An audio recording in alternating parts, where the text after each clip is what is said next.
सबसे पहले आपका बहुत बहुत शुक्रिया कि आपने इस वीडियो पे क्लिक किया। आज की वीडियो बहुत इंपॉर्टेंट है। इस वीडियो में जो सबसे ज़्यादा फायदा होना जाएगा वो होगा ओवरसीज पाकिस्तानीज या नॉन रेजिडेंट पाकिस्तानीज का, और दूसरे नंबर पे वो पाकिस्तानीज जो पाकिस्तान में रहते हैं। अच्छा, मैं ओवरसीज पाकिस्तानीज की क्यों बात कर रहा हूँ को फायदा होगा, क्योंकि वो बाहर बैठे हुए हैं और उनको ये नहीं पता कि किस तरीके से पाकिस्तान की स्टॉक एक्सचेंज में इन्वेस्ट करना है या स्टॉक एक्सचेंज की ट्रेडिंग करनी है। क्योंकि मैं भी यूके में बैठा हूँ और यूके से बैठ के पाकिस्तान में मैं स्टॉक ट्रेडिंग कर रहा हूँ, और मैंने रोशन डिजिटल अकाउंट के थ्रू ये सारे काम स्टार्ट किए हैं। क्योंकि लकली पाकिस्तान ने अब पाकिस्तानियों को जो ओवरसीज बैठे हैं उनको कहा है कि तो आप रोशन डिजिटल अकाउंट खोलें, उससे आप पाकिस्तान में इन्वेस्टमेंट कर सकते हैं, स्टॉक ट्रेडिंग कर सकते हैं। ओवरसीज पाकिस्तानीज को समझ नहीं आती थी कि स्टॉक ट्रेडिंग कैसे करनी है पाकिस्तान के अंदर, क्योंकि पास्ट में पाकिस्तान के जो कन्वेंशनल अकाउंट्स होते हैं उनके थ्रू ओवरसीज पाकिस्तानीज को ट्रेडिंग नहीं कर सकते थे, क्योंकि पाकिस्तान में अकाउंट खोलने के लिए उनको वहाँ होना पड़ता है और वहाँ पे जाके बैंक में खुलवाना पड़ता है। लेकिन रोशन डिजिटल अकाउंट की वजह से वो बाहर बैठ के विद इन टू डेज अपना रोशनल डिजिटल अकाउंट खुलवा सकते हैं, और उसके बाद विद इन अ वीक और टू आप पाकिस्तान के स्टॉक ट्रेडिंग में ट्रेडिंग स्टार्ट कर सकते हैं। तो मैं अब आपको बताऊंगा कि मैंने किस तरीके से रोशन डिजिटल अकाउंट के थ्रू अकाउंट खुलवाए हैं बैंक के अंदर से, मैंने किस तरीके से सीडीसी का अकाउंट खुलवाए हैं, और किस तरीके से इन्वेस्टमेंट की है पाकिस्तान स्टॉक एक्सचेंज में, कौन सा ब्रोकर सेलेक्ट किया है। इसके अलावा इस प्रोसीजर के अंदर मेरे से क्या गलती हुई और आपको वो नहीं करनी है, ठीक है, या आप समझते हैं कि आपके लिए कौन सा वाला बैंक बेहतर है। ये सारे मसले आपके इस वीडियो में हल होंगे। चलो भाई जंप मारते हैं सीधा टॉपिक में। सबसे पहले नंबर पे तो आपने रोशन डिजिटल अकाउंट खुलवा लेना है। अच्छा, अब यहाँ पे एक बड़ी इंपॉर्टेंट चीज़ आने वाली है। सबसे पहले नंबर तो आपने उसको रुपीज़ में खुलवाना है, क्योंकि पाकिस्तान की स्टॉक एक्सचेंज रुपीज़ के अंदर आप ट्रेडिंग कर सकते हैं। ऐसा ना हो आप इसके लिए डॉलर में खुलवा बैठें। लेकिन हाँ, पाकिस्तान में आप मल्टीपल बैंक्स में भी अकाउंट खुलवा सकते हैं, first of all Roshan digital के, और मल्टीपल बैंक्स में मल्टीपल करेंसीज के भी खुलवा सकते हैं। सही है। मैंने क्या किया है, मैं अपना बैंक बता देता हूँ। मैंने मीज़ान बैंक में खुलवाया एक अकाउंट अपना रुपीज़ में, और दूसरा अकाउंट मैंने रुपीज़ में खुलवाया HBL के अंदर। सही हो गया। अब ये दो खुल गए। अच्छा, अब मैं आपको बता देता हूँ मुझे क्या प्रॉब्लम आया बैंक में रोशन डिजिटल अकाउंट खोलते हुए, मुझे किस में कितनी देर लगी। HBL ने ज़्यादा टाइम लगाया था, 3-4 हफ्ते लगाए थे, लेकिन वो मैंने साल पहले स्टार्ट किया था, तो शायद उस वजह से भी स्टार्टिंग थी रोशन डिजिटल अकाउंट की, तो ये इन बैंक्स जो थे स्लो थे।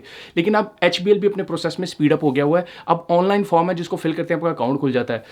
मैंने जब किया था तो मुझे ईमेल्स करनी पड़ी थी एक दो, और कहीं जाके मुझे उन्होंने इन्फॉर्मेशन दी थी आपका अकाउंट खुल गया। तो आपने HBL में खुलवाने का ये है। बाकी और दूसरे बैंक्स में भी आप खुलवा सकते हैं। HBL की मैंने खुलवाया, इसलिए कह रहा हूँ, ज़रूरी नहीं है, मैं किसी की कोई एफिलिएट मार्केटिंग नहीं कर रहा कि आपको मैं कहूँ कि HBL में खुलवाएं। अच्छा, मीज़ान का प्रोसेस स्ट्रेट फॉरवर्ड था अकाउंट खुलवाने का बैंक का। वो मैंने क्या किया, उनकी वेबसाइट पे जाएं आप और जाके लिखें open a Roshan digital account. ये लोग ज़्यादा इफेक्टिव थे, इन लोगों ने विद इन 2 to 3 डेज मेरा अकाउंट खोल दिया। HBL में मुझे टाइम लगा था। तो अगर आप स्पीडी खुलवाना चाह रहे हैं तो मीज़ान में खुलवाएं, लेकिन मीज़ान में खुलवाएंगे, अब अगला स्टेप आपके लिए आएगा कि आपने कराची की तमाम स्टॉक एक्सचेंज में इन्वेस्ट करना है, या पाकिस्तान स्टॉक एक्सचेंज के तमाम शेयर्स पे आप इन्वेस्ट करना चाहते हैं, या आप सिर्फ इस्लामिक शेयर्स में इन्वेस्ट करना चाहते हैं, जिससे कहा जाता है KMI 30 इंडेक्स, कराची मीज़ान इंडेक्स। ये इस्लामिक कंपनीज हैं, 30 कंपनीज पाकिस्तान स्टॉक एक्सचेंज में, जिसमें आप सिर्फ स्टॉक ट्रेडिंग कर सकते हैं। अगर आप मीज़ान बैंक में अपना रोशन डिजिटल अकाउंट खुलवाएंगे और उसके थ्रू स्टॉक ट्रेडिंग करने लगेंगे पाकिस्तान स्टॉक एक्सचेंज के अंदर, तो आप सिर्फ इन 30 कंपनीज में इन्वेस्ट कर सकेंगे। ये थी मेरी सबसे बड़ी गलती जो मैंने की। मैंने मीज़ान बैंक में अकाउंट खुलवाया और उसके बाद CDC का अकाउंट खुलवा के मैंने जब इसमें ब्रोकर सेलेक्ट करके जब मैंने काम स्टार्ट किया तो पता चला, उसने कहा आप तो सिर्फ 30 कंपनीज में इन्वेस्ट कर सकते हैं, बाकी कंपनीज में कर ही नहीं सकते, क्योंकि आपने इस्लामिक बैंकिंग जो था उसको चूज किया एज अपना बैंक। तो आपने इस चीज़ को अपने ज़हन में पहले सोच लेना है कि आपने KMI 30 इंडेक्स में करना है या सारों में। इसलिए फिर मुझे अपना बंद करना पड़ा वो बैंक अकाउंट के थ्रू, उनका कनेक्शन जो था CDC का, और उस ब्रोकरेज को मैंने कहा मैं मीज़ान बैंक के थ्रू नहीं करूँगा, मैं दूसरे बैंक के थ्रू ब्रोकर, क्योंकि मैं अपने आप को वास्ट रखना चाहता हूँ। मैं 30 सिर्फ कंपनीज में अपने आप को फिक्स नहीं रखना चाहता। हाँ, मैं इस चीज़ का ख्याल रखता हूँ, पाकिस्तान में जो फाइनेंशियल बैंक्स हैं मैं उनमें नहीं इन्वेस्ट करता होता मीज़ान के अलावा, क्योंकि मुझे पता है वो सूद की गेम आ जाती है। तो अपने आप को जितना आपने बचाना है वहाँ से बचाना है। कई चीज़ें जिसके ऊपर पाकिस्तान में बस वैसे ही अनेवा किस्म का उन लोगों को हलाल हराम कर दिया, लेकिन ये आपका कॉन्सेप्ट है जहाँ पे आप अच्छा महसूस करें। आप मीज़ान इंडेक्स को समझते हैं, अच्छा तो मीज़ान बैंक में खुलवाएं और KMI इंडेक्स के अंदर इन्वेस्ट करें, लेकिन मीज़ान बैंक ने अपने अकाउंट जरूर खुलवाना है। इसकी मैं अलग से वीडियो बताऊंगा। मीज़ान बैंक में अकाउंट का आगे आपको क्या क्या फ़ायदा होगा वो आपको मैं बताऊंगा, क्योंकि ये बैंक बड़ी स्पीड में बढ़ा। इसमें आप म्यूचुअल फंड्स आ गए, इस्लामिक म्यूचुअल फंड्स, इसमें ETFs आ गए, इसमें बहुत ज़बरदस्त किस्म की अपॉर्चुनिटीज़ हैं मीज़ान बैंक के अंदर, क्योंकि मैं भी इन्वेस्ट कर रहा हूँ, आपको आगे बताऊंगा। तो इसलिए मीज़ान में अपना अकाउंट जरूर खुलवा लेना फर्स्ट ऑफ ऑल। अभी करें कुछ ना, अकाउंट खुलवा लें। मीज़ान बैंक साइड पे करते हैं। नेक्स्ट स्टेप आता है आपने सीडीसी का अकाउंट खोलना है। सीडीसी क्या है बेसिकली? सीडीसी क्या करती है, ये एक थर्ड पार्टी है, ये हुकूमत की तरफ से, जो कि बेसिकली आपके और आपका जो ब्रोकरेज होगा या ब्रोकर फर्म है जिसके थ्रू आपने शेयर ट्रेडिंग करनी है, उसके दरमियान में सीडीसी बैठी है। वो सीडीसी क्या करती है, आप सबसे पहले नंबर पे सीडीसी को पैसे देते हैं, सीडीसी पैसे आप उसमें जमा कराते हैं, और वो जो आपका ब्रोकरेज होता है वो भी सीडीसी से पैसे लेता है। वो आपसे डायरेक्टली आपके बैंक से पैसे नहीं ले रहा होता, वो सीडीसी से पैसे लेता है। आप जो शेयर खरीदते या बेचते हैं वो शेयर आपका सीडीसी में चला जाता है। तो सीडीसी बेसिकली दो काम कर रहा है, एक तो आपके पैसे होल्ड कर रहा है, दूसरे नंबर पे आपके जो शेयर्स आप बाय या सेल करते हैं वो सीडीसी में चले जाते हैं। इसका फायदा क्या है, अगर वो ब्रोकर भाग जाता है, ठीक है, लेट्स सपोज आपने किसी ब्रोकर के थ्रू शेयर ट्रेडिंग स्टार्ट की ट्रेडिंग और या इन्वेस्टमेंट की 3 साल की, लेकिन साल बाद ही वो बंदा ही भाग गया ब्रोकर, अब आपके पैसे और शेयर्स का क्या बनेगा, क्वेश्चन आता है ना ज़हन के अंदर। तो उसको सिक्योर करने के लिए सीडीसी का इदारा है। आपका जो पैसा और आपके शेयर सीडीसी में चले जाएंगे, तो अब आप पीस ऑफ माइंड में है कि कल को कंपनी भागे भी ही आपके शेयर और पैसे महफूज हैं। इसलिए it's a very secure thing. मेरा ख्याल है पूरे पाकिस्तान में जो सबसे सिक्योर चीज़ है वो स्टॉक ट्रेडिंग ही है, क्योंकि इतना ज़बरदस्त उन लोगों ने इसका सिस्टम बनाया हुआ है। तो आपने बेसिकली सीडीसी के थ्रू गेम डालनी होगी। अच्छा, अब क्या करना होगा, अगर आप एचबीएल के थ्रू अपना ये स्टार्ट करते हैं स्टॉक ट्रेडिंग, तो एचबीएल आपसे 3 चीज़ें मांगेगा। पहले नंबर पे एचडीएल कहेगा कि आप एक तो हमारा कॉन्सेंट फॉर्म फिल करो, उसमें आपने एक कॉन्सेंट फॉर्म है, उसमें नीचे साइन करने हैं, अपना एनआईसी नंबर, डेट वगैरह डाल के नीचे साइन कर देने हैं। पहला स्टेप ये हो गया, एक फॉर्म। दूसरा एचबीएल के लिए स्टेप ये है कि आपने सीडीसी की टर्म्स एंड कंडीशन के 9 पेज हैं, इन सब पेजेस के ऊपर साइन, डेट डालनी है और साइन कर देने हैं 9 के 9 पेजेस पे नीचे, ठीक है, हर पेज के नीचे। ये दूसरा स्टेप आपने किया।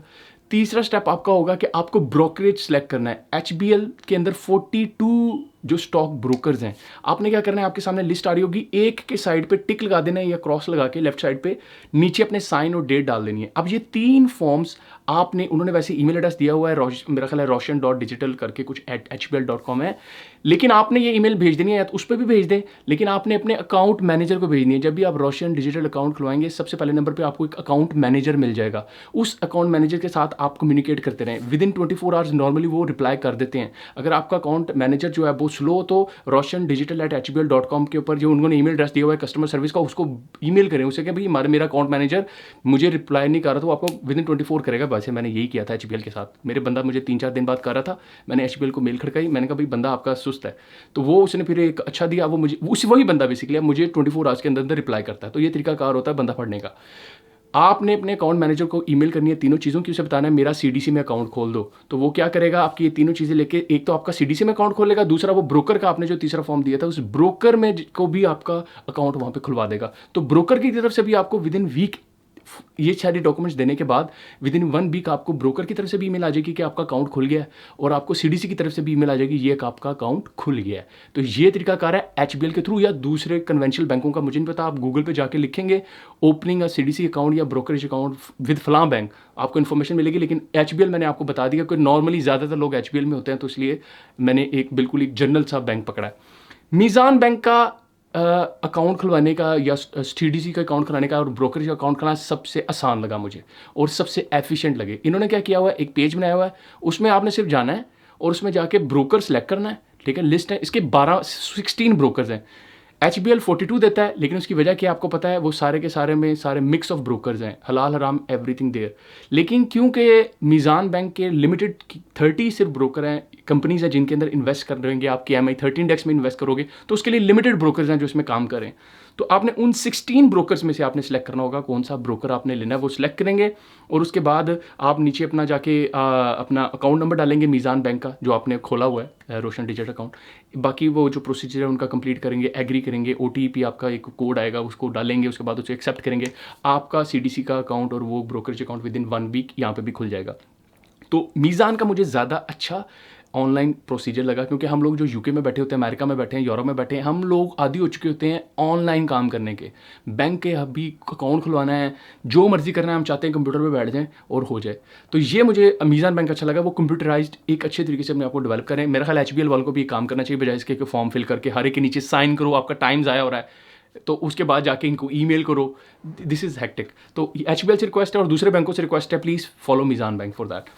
ये मैंने आपको जो चीज़ें समझा दी सीडीसी। अब आपका सीडीसी में भी अकाउंट खुल गया, अब आपका उसका ब्रोकर के साथ भी अकाउंट खुल गया। अच्छा, ब्रोकर कैसे सिलेक्ट करना है? जब आप ब्रोकर सिलेक्ट करने लगेंगे तो आपको प्रॉब्लम आएगा एक। आप सोचेंगे यार मैं कौन सा ब्रोकर सिलेक्ट करूं। ओवरसीज़ पाकिस्तानीज़ को मैं मशवरा दे रहा हूं, आपने कोई फुद्दू किस्म का ब्रोकर नहीं सिलेक्ट करना। ऐसा फुद्दू जो आपको बहुत ही चीप दे रहा हो, आप समझे वो बहुत कम पैसे, 3-3 2-2 पैसे सिर्फ चार्ज कर रहा है मुझे पर ट्रांजैक्शन, तो पर ट्रांजैक्शन या पर शेयर जिसे कहते हैं, तो इसको ले लो। आपने सबसे पहले नंबर देखना है कि इसका रिसर्च पोर्टल कैसा है। सबसे ज़्यादा आपको ने रिसर्च पोर्टल देखना है, फिर आपने फ़ीस की तरफ जाना है, उसकी कस्टमर सर्विस देखनी है, उसकी वेबसाइट पे जाना है ज़रूर, और वेबसाइट सारी देखनी है, उसकी कस्टमर सर्विस की देखनी है कैसी कस्टमर सर्विस, और वैसे ट्राई मारने के लिए उनको एक ईमेल करके देखें उस कस्टमर सर्विस पे, चेक करें उसके मैं खोलना चाहता हूँ तो मुझे बताएं क्या प्रोसीजर है। अगर वो आपको विदिन 24 आवर्स रिप्लाई करते हैं 1-2 दिन में, वो आपके लिए ठीक है। अगर वो आपको नहीं रिप्लाई करे, इससे ज़्यादा फारक तरीन लोग हैं, सही है। इसी तरह उनके फ़ोन पर भी आप करके देख लें, कॉन्टैक्ट करके देख लें जो आपको ब्रोकर पसंद आता है। अब मैं अपना मशवरा देने जा रहा हूँ, मैंने कौन सा ब्रोकर सेलेक्ट किया और क्यों किया। मेरी नज़र में जो 4-5 बड़े ब्रोकर्स हैं पाकिस्तान में ना, वो उनमें आता है AKD, ठीक है, दूसरे एक आता है आरिफ हबीब, और एक है FSH सिक्योरिटीज़। ये बड़े ब्रोकर्स हैं, और भी हैं, मैं इन 3 की बात करूंगा क्योंकि ओवरसीज़ पाकिस्तानी ज़्यादातर आप लोग इसी की तरफ, इनकी तरफ ही जाएंगे, इनके पोर्टल अच्छे हैं। मैंने वैसे AKD में खुलवाना था क्योंकि मैंने इसका खुद पोर्टल देखा हुआ है, मेरे एक जानने वाले हैं वो इसमें काम कर रहे हैं स्टॉक ट्रेडिंग AKD के थ्रू, तो वो मुझे अच्छा लगा था उनका पोर्टल, मैं उसमें जाने लगा था। लेकिन मेरा ख्याल है उनकी एक तो मिनिमम इन्वेस्टमेंट 1 लाख चाहिए, उनको आपके लिए इन्वेस्टमेंट आपको ज़रूरी होना चाहिए, 1 लाख की होनी चाहिए, मेरा ख्याल है, मुझे श्योर नहीं है, आई थिंक सो, आपने देख लेना इसको, लेकिन मेरे लिए ये इतना मैटर नहीं करता। फिर मैंने FSH का, मुझे उन्होंने मशवरा दिया था कि आप FSH में जाओ, AKD के अंदर ना मुझे थोड़ा सा, एक तो एक्सपेंसिव है थोड़े से, लेकिन FSH जो है ना कंपैरेटिवली बेहतर हैं, और मेरा उनका भी कोई जानने वाला था जो उस पर काम कर रहा था, तो उन्होंने मुझे बेसिकली मशवरा दिया था, क्योंकि वो भी ओवरसीज़ पाकिस्तानीज़ हैं, तो मुझे आइडिया हुआ कि यार ये क्योंकि उनके पास रिसर्च पोर्टल सारा यूज़ करें तो that might be a good option. तो मैंने फिर FSH सिक्योरिटीज़ में खुलवा लिया था। लेकिन FSH के अंदर ना मुझे उनका जो पोर्टल एंड ट्रेडिंग का इतना अच्छा नहीं लग रहा। हाँ, काम सारे दे रहा है, एफिशिएंट है, एवरीथिंग फाइन है, उनका मुझे रिसर्च पोर्टल बहुत अच्छा लग रहा है, लेकिन उनका मुझे थोड़ा सा ना, जो उनका ट्रेडिंग का पोर्टल है ना, वो मुझे इतना अट्रैक्ट नहीं करता। लेकिन वो अब वही बात आ जाती है, वो देखने में सिर्फ इतना अच्छा नहीं है, अदरवाइज फंक्शनैलिटीज़ उसकी पूरी हैं। तो अगर आप FSH में खुलवाना चाह रहे हैं तो उसमें खुलवा लें, AKD में खुलवाना चाहें तो AKD में खुलवा लें। मैंने आपको 2 अच्छे मशवरे दे दिए हैं, अब आपकी मर्ज़ी, अपनी रिसर्च करें, जो आपको पसंद आता है ब्रोकरेज उसके अंदर आप खुलवा लें। अच्छा, आपने इनके एक चीज़ देख लेनी है, जैसे FSH है, इसमें 2 किस्म के अकाउंट है, एक वैल्यू अकाउंट है, एक प्राइम अकाउंट है। आपने वैल्यू खुलवाना है, जो 25,000 उसकी सिर्फ मिनिमम रिकॉर्ड है, मैं 25,000 का आपको शेयर लेना है, या शेयर ले लें या पैसे, जो भी होता है। वैसे आप पैसे नहीं लगा सकेंगे क्योंकि पैसे आपके CDC में पड़े होंगे, आप शेयर सिर्फ खरीद सकते हैं। तो आपने वैल्यू खुलवाना है, उसकी फीस भी कम है और वो बेहतर भी है आपके लिए, और आपको प्राइम की तरफ जाने की जरूरत नहीं है। इसी तरीके से AKD में खुलवाते हैं तो उसका भी आपने निचले वाला अकाउंट खुलवाना है, वो वाला नहीं खुलवाना जिसमें वो प्रीमियम टाइप का होता है, जिसमें वो कहते हैं आपसे ज़्यादा चार्ज करेंगे या शश के, कोई उसका फ़ायदा नहीं होता। तो वैल्यू की तरफ रहें। ये मैंने आपको बता दिया ब्रोकर के बारे में, कौन सा ब्रोकर सेलेक्ट करना है और क्या आपको ब्रोकर का फ़ायदा और क्या चीज़ देखनी चाहिए ब्रोकर को लेते हुए। इसके बाद आपका जो नेक्स्ट स्टेप आएगा वो अब आपका ट्रेडिंग का स्टार्ट हो जाएगा। अब आपका प्रोसीजर क्या होगा। मेरे से एक गलती हुई, वो आपको मैं बताता हूँ, आपने नहीं करनी। मैं ये समझा कि आपने जब अकाउंट खुलवा लेना है CDC और ब्रोकर, तो आपने पैसे ब्रोकर को भेजने हैं। जैसे मैंने शेयर खरीदने हैं तो ब्रोकर के अकाउंट में मैं जाके पैसे जमा करा दूं, तो उससे क्या मुझे फ़ायदा होगा कि मैं जब भी शेयर खरीदने होंगे मैं उसके थ्रू खरीद सकूंगा। ये मैंने 50,000 भेज दिया, तो बाद में मुझे ब्रोकर ने बताया कि जो आप ओवरसीज़ पाकिस्तानीज़ हैं उनको CDC में पैसे भेजने, आपको सीधा ब्रोकर को पैसे नहीं भेजने। अब मुझे इसका नुकसान ये हुआ कि वो पैसे वो मुझे रिफ़ंड नहीं कर सकते, अब वो मुझे वापस नहीं आ सकते, क्योंकि हमारा जो रोशन डिजिटल अकाउंट है उससे पैसे जा सकते हैं, आ नहीं सकते। आएंगे कहाँ से, सिर्फ CDC आएंगे, CDC से आ सकते हैं, या आपने किसी और जगह इन्वेस्टमेंट की हो, ब्रोकर के थ्रू आपको रिटर्न नहीं हो सकते पैसे। अब मेरे 50,000 वहाँ स्टक हो गए हुए हैं पाकिस्तान के उस ब्रोकर के पास। अब मैं पाकिस्तान में जाके अपना जब लोकल अकाउंट खुलवाऊंगा तब वो उस लोकल अकाउंट में वो पैसे भेजेगा मेरे, वो उसमें नहीं भेज सकता मेरे रोशन डिजिटल अकाउंट में। तो आपने ये गलती नहीं करनी। अकाउंट खोल के मैं जो ज़्यादा ही खुरक हुई थी, मैंने कहा जल्दी जल्दी मैं इन्वेस्टमेंट स्टार्ट करूँ, अपने स्टॉक ट्रेडिंग स्टार्ट करूँ, तो ये काम आपने नहीं करना। आपने CDC में पैसे भेजने हैं। फर्स्ट स्टेप है आपको CDC, जब आपका अकाउंट खुल जाएगा तो ये आपको नज़र भी आएगा। मीज़ान बैंक के अंदर भी CDC अकाउंट की वो एक ऑप्शन खुल जाएगी कि CDC को ट्रांसफ़र करने हैं। और इसी तरह HBL के अंदर भी आप अकाउंट जो है उसका ले लेंगे CDC का, कि HBL के अंदर जाके आप उसको ऐड कर दें, ताकि आप सेंड मनी या पे मनी CDC को आप डायरेक्टली वहाँ से आप कर सकते हैं। तो ये तरीकाकार है दोनों के ऊपर, सही है। तो आप फिर इन दोनों CDC में जब भी शेयर खरीदने होंगे पैसे भेजने। अच्छा, अब आप एक चीज़ इंपॉर्टेंट समझें, ओवरसीज़ पाकिस्तानी के लिए डायरेक्ट के लिए बात है, ये सारा काम मैंने आपको स्मूथ लाइन कर दिया। आपने इसके अंदर एक चीज़ को जेहन में नहीं रखना, NCPPL करके मेरा ख्याल एक इदारा है, वो भी है एक, लेकिन उसका आपसे ताल्लुक ही नहीं होगा, आप उसको छेड़ेंगे ही नहीं। उसने बस महीने साल बाद आपसे जगह टैक्स लेना है 150-200 रुपये का।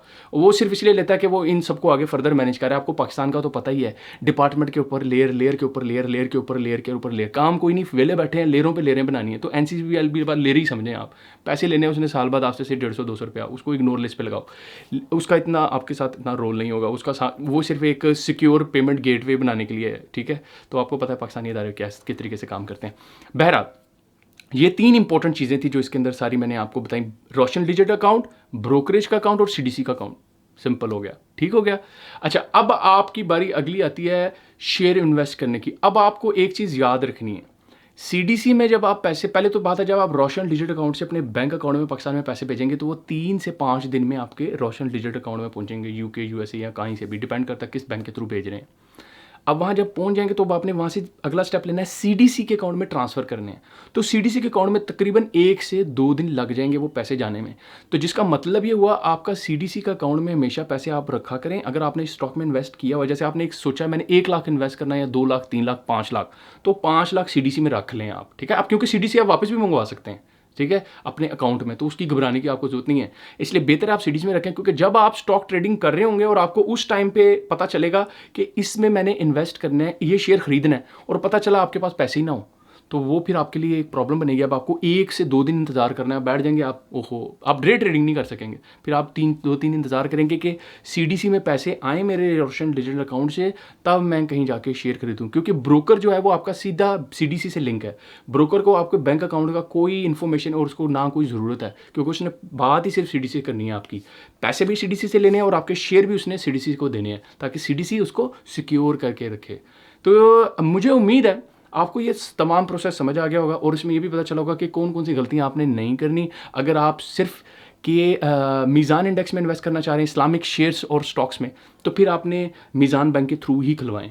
लेकिन अगर आप खुलवाना, आप तमाम स्टॉक एक्सचेंज में, पाकिस्तान स्टॉक एक्सचेंज में करना चाह रहे हो, और पाकिस्तान स्टॉक एक्सचेंज में 300+ स्क्रिप्ट्स हैं या कंपनीज़ हैं जो जिनके शेयर्स हैं, तो फिर आप जो है दूसरे बैंक के थ्रू करवाएं, फिर आप मीज़ान से ना करवाएं। लेकिन मीज़ान में फिर भी अकाउंट खुलवाएं, क्योंकि इसके अंदर म्यूचुअल फंड्स हैं और कई इन्वेस्टमेंट की अपॉर्चुनिटीज़ हैं।